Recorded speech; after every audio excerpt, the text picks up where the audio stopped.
balikan natin si Congressman Roman Romulo ng Pasig City at siyang chairman ng House Committee on Basic Education and Culture. Kong Romulo, good morning po ulit. Johnny Bañez at Terence Molave. Live po tayo ngayon sa DWIZ, LO Channel 23. Kong? Yes, good morning. Po. Right, maraming salamat po sa pagkakataon at dahil muli ka naming inabala, dahil as usual, tungkol po sa mga mag-aaral ang ating pag-uusapan. So, sir, with regards sa proficiency rate, sinasabing bumababa raw at patuloy na bumababa from grade 3 hanggang grade 12. Ano pong reaksyon nyo dito, Kong? Yes, good morning, John, Drew. Siguro, para konting konteksto lang. Tama po yun na base dun sa data na nakuha ng EDCOM2. Ito yung data na nakuha namin dun sa ELNA. Sa NAT exams na binibigay sa grade 3 at ELNA, grade 6, 10, 12, yung NAT, ay bumababa yung proficiency rate. Pero, titingnan natin po, meron namang iba-iba po siyang cohort.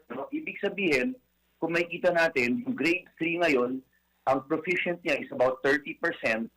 Ito yung kinuha ng 2023, 2024, 2025. Ang pwede natin makita ay yung mga reforms na ginagawa natin. If you recall, noong 2018, nung mababa ang PISA results natin, nag-umpisa na tayo ng reforms. So itong grade 3 ang unang nakakuha ng mga reforms na ginawa natin sa Kongreso at sa DepEd. At yun, nakita natin, siya yung pinakamataas. Kailangan pa natin ng improvement, pero nakikita po natin, yung sa cohort po na yun, yung grade 3 na kinuha hanggang 2025, ibig sabihin nun, medyo nandoon na yung mga reforma na ginawa ng Kongreso at DepEd. Yung nasa grade 12 ngayon, kahit sabihin natin grade 10, yun po yung nag-uumpisa pa lamang yung K-12 at wala pang yung mga reforms na napasok natin after 2019.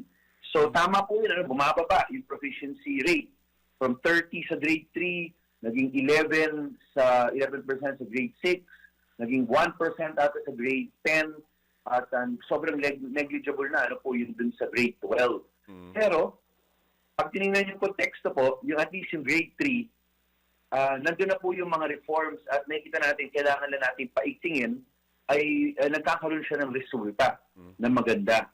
At ito po, tumutugma po ito dun sa bagong study na ginawa ng PIDS, yung PIDS. Kung saan, di ba, meron bago tayong reform ngayon na ang ginawa po natin ay mas pinabawasan pa natin yung subjects na nakafocus na lamang dun sa functional literacy. Ay base sa study ng PIDS dun sa 800 plus pilot schools ngayon, ay nakikita natin may malaking improvement po na nangyayari.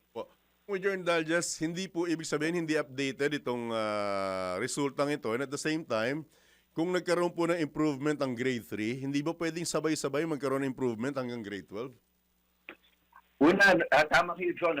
Una, updated po yan. Kasi nga nakuha yan until 2025. Pero kung titingnan mo, yung grade 3 ngayon na kumuha, nung last year na kumuha nung NAT, nag-umpisa sila nung school year nila, mga 2021, 2022. So by the time, yung mga reforms na pinasok natin ngayon ay na-implement na. Samantalang yung grade 10 sa 2025, pumasok sila before the reforms, mga 2015, 2016 sila. Bagamat may K-12 na yon, alam naman natin na medyo congested masyado yung K-12. In that sense po, updated siya, pero iba kasi yung cohort po niya. Yung isa nag-umpisa 2022, yung isa nag-umpisa sa 2016 o 2018. So, makikita natin wala pa yung reforms na ginawa natin after 2019. Yun lang po yung sinasabi namin. Kaya updated siya pero meron tayong nakitang improvements. Right. Indulgence, ang particular na binabanggit dito kung Romulo is kakulangan ng mga aklat, oras ng mga guro dahil sa loaded or pagiging dagdag ng trabaho. So kabilang po ba ito sa focus ng sinasabi ninyong upgraded at ginawa na po ng paraan, Kong? Yes, tama po kayo, Sir John. Una sa textbooks. Dati po, it would take about 2 years para makaprocure ng until delivery ng isang libro, isang textbook. Ngayon, nabawasan na po yan ng DepEd under the new reforms to about 3 to 6 months na lang. Paano po nila nagawa yun? Dati kasi po, yung buong proseso po nila, inuuna po nila tingnan yung curriculum. Base sa curriculum, gusto nila maggumawa ng bagong mga libro base dun sa curriculum. Pero ngayon, yung bago na ginagawa nila, titingnan nila yung curriculum, titingnan na po nila yung mga existing na mga textbooks. Titingnan nila kung yung nagmamatch na po. Hindi naman kailangan laging bagong-bago yung textbook na yung bagong, hindi bagong print, pero bagong gawa. Basta meron ng existing na nakapaloob na dun yung curriculum, yung competencies, gano'n na po nilang ginagawa. Kaya pati sa procurement ng textbook, mas madali, mas mabilis. Pangalawa, yung tungkol sa overloaded yung ating mga guro.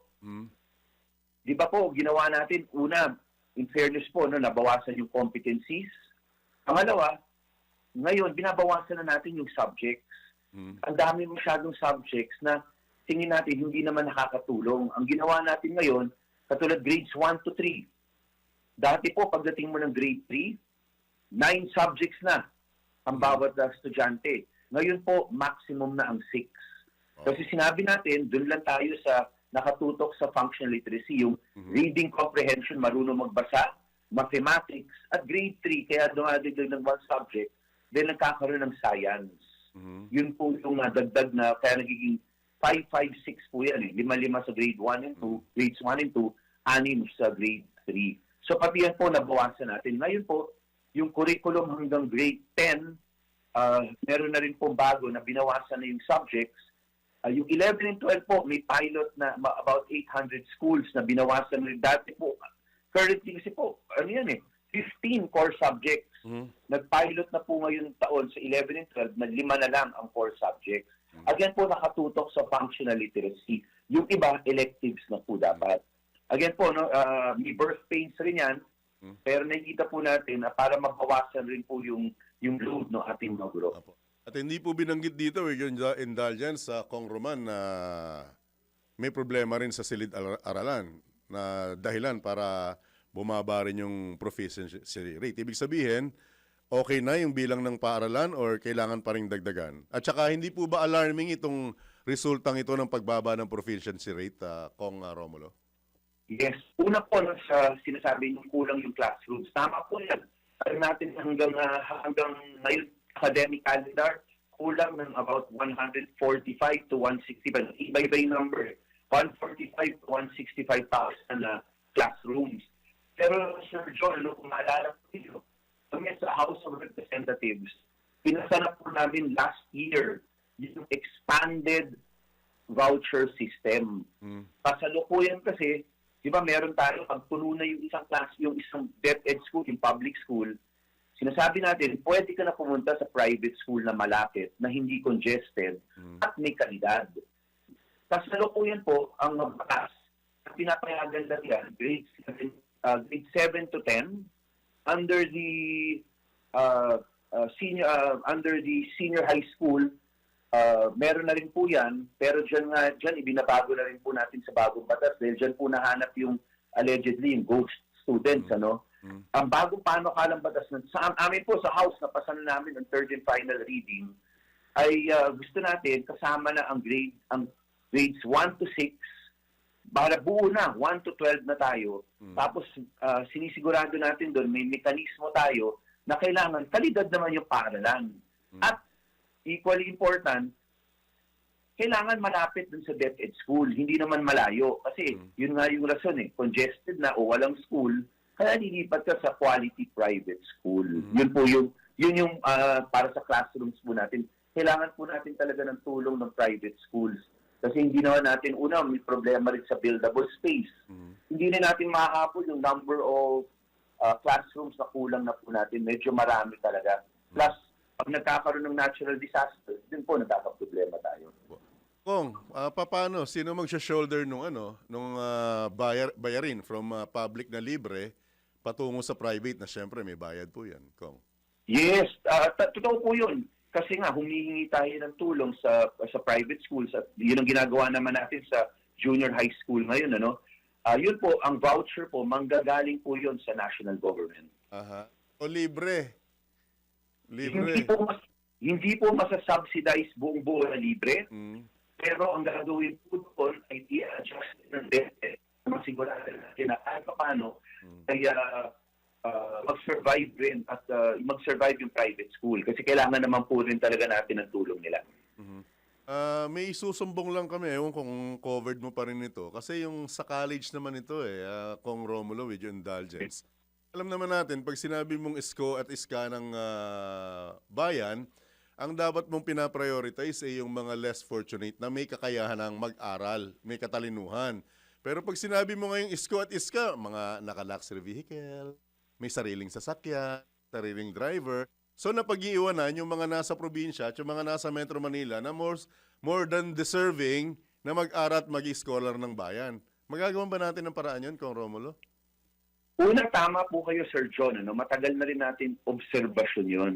Ang sinasabi po natin, nung ginawa natin na free college talaga para sa lahat, katulad sa University of the Philippines, lumalabas po doon, marami rin nakapasok doon na may kaya sila. Po. Yun pa, kailangan na po talaga pinag-aaralan na ngayon ng EDCOM 2. Ano yung mga pwede natin alternatibo? Kasi ang dapat po natin matulungan talaga ay yung mga nangangailangan ng economically challenged. Po, na matatalino. At kanilang, importante nga sa kanila makapagtapos ng kolehiyo eh. Po. Pero kung ganito ang mangyayari po sa atin na ang konti na nga nating resources ay pati dun sa Mikaya ay tinutulungan, medyo hindi talaga fair yun. Matagal na po natin sinasabi yun. At may kita po natin, ang sasabihin kasi nung iba, Sir John, ano? Fair naman yan dahil may entrance exam. Pero alam po natin, nung pinasok yung K-12, talagang nagka-problema rin po tayo sa ating mga DepEd schools sa adjustments. Kaya yung kalidad ng edukasyon, at nakikita po yun sa pinag-usapan natin kanina, sa ELNA, sa NAT exams, nakikita po natin yun, NAT assessment exams, na talagang ngayon pa lang tayo nagkakaroon ng adjustments dyan. Kaya hindi po talaga fair yun at naghahanap na talaga ng solusyon kahit yung ating committee sa House. At ma-point out ko lang, Sir John, no? Kasi nga rin po sa mga initial studies na nakita natin, kahit yung mga 4-piece program na beneficiaries na nakapasok ng kolehiyo, yung binibigay po natin na tulong sa kanila, yung dahil free college na dapat, pag nasa SUC ka, yung assistance na binibigay, dati po, ay mataas yan. Before pumasok po yung free college para sa lahat kahit sa may kaya, dati po, ang natutulong po na bibigay dyan, mas malaki, triple ng amount. Ngayon po, bumaba yan kasi nga, yung kulang nating resources ay binibigay na po para kahit dun sa may kaya. Kailangan po talaga ma-adjust yan. Right. Nasa inyo po ang pagkakataon, Congressman Romulo. Ano pa po yung mga karagdagang mensahe ninyo at mga bagay na dapat pang tugunan at pagtuunan ng pansin? Go ahead, sir. Well, siguro ang pinaka-importante natin, especially dito sa edukasyon po natin, ay yung reform, sinasabi natin sa DepEd, ay talagang dapat maging mas agresibo tayo. Kailangan talagang katulad yung aral program ngayon. Nakita natin, maganda naman yun, yung layunin niya. Pero hindi naman pwedeng after classes yung aral program. Kasi imagine, kung nakita mo yung isang estudyante, nasa grade 4 siya, pero yung reading grade level niya, grade 2. Papaupuin mo siya sa isang grade 4 reading comprehension klase. Na alam na natin, nahihirapan siya doon. Tapos after class mo siya ipapastay ng isang oras para makahabol siya. Bakit hindi na natin gawin ngayon pa lamang habang nasa regular academic klase siya, habang nandun siya, yung regular classes niya, yung oras, dun pa lamang po, ay bigyan na natin ng assessment sa umpisa pa lang lahat ng estudyante K-12. Yung medyo behind, pagsama-sama natin sila sa isang klase para makahabol sila ng mabilis. Tapos yung grade level, hayaan natin dire-diretso para masigurado natin makahabol agad. No learner is left behind. Right. At Kong Romulo, as always, maraming salamat sa pagkakataon. At Sa muli di pa dito nagtatapos ito dahil alam natin mahaba-habang kwentuhan ito pagdating sa education sector. Pero just the same, thank you so much sir. Good morning, good luck po sa inyo. Good morning, maraming salamat po. Po mga kabalitaktakan, si Pasig City Representative at House Committee on Basic Education and Culture Chairman, Roman Romulo.